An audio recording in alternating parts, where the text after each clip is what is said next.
On today's Go Angling Gear Guide, I want to talk about some basic tips that I want to share regarding how to pull spinners for walleyes midsummer. Now, it's a great search technique. It's one of those techniques that Pat and I love to use when we're approaching a new body of water where we're not super familiar with those spot-on-the-spots locations. You're able to cover a lot of ground, and there's two things that really help us decide how we're going to set up our spinner rigs. One is line length, and the other is blade color and size. So let's talk about line length.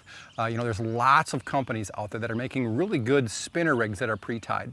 One of the things that I like to look for is a longer rig, one that's at least 72 inches long, because a lot of times you're going to see a real preference from the walleyes for rigs that are tied on a longer leader.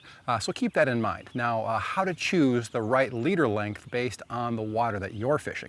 On a body of water like Lake of the Woods with very reduced clarity, very often a leader length of 4 to 5 feet is going to be plenty. You don't need to go any longer than that. The fish just aren't going to shy away from that bottom bouncer down there tickling the structure. Now, you get to a real clear body of water. Let's take Mille Lacs, for example.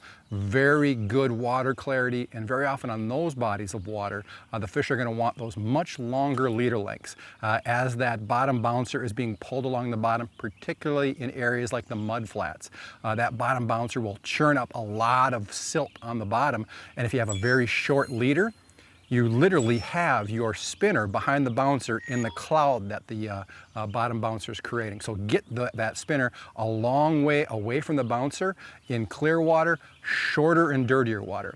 Now, for color and size of blades, let's just stick with Colorado blades. That's the deep cut Colorado blade. It spins at a very low speed, it gives off a lot of thump. It's the most common blade that you're likely to use. Two sizes really dominate when I'm out there on the water. A number 2, which is a smaller blade, and a number 4, which is one of the larger blades that I'll use. And really the activity level of the fish really determines which one you're going to choose. If the fish are lethargic after a cold front, go with that smaller number 2. If the fish are aggressive, that number 4 will really shine. And now let's talk color.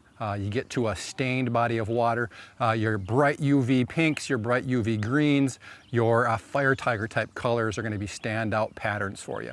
You get into a clearer body of water, go natural. Natural shiner, a more natural perch color, your silvers and your golds. Keep these general tips in mind when you're pulling spinners on an unfamiliar body of water. They're going to help you put a lot more fish in the boat. For additional content related to this video, check out these videos, and don't forget to subscribe to In-Depth Outdoors and Gander Outdoors so you'll never miss a new video.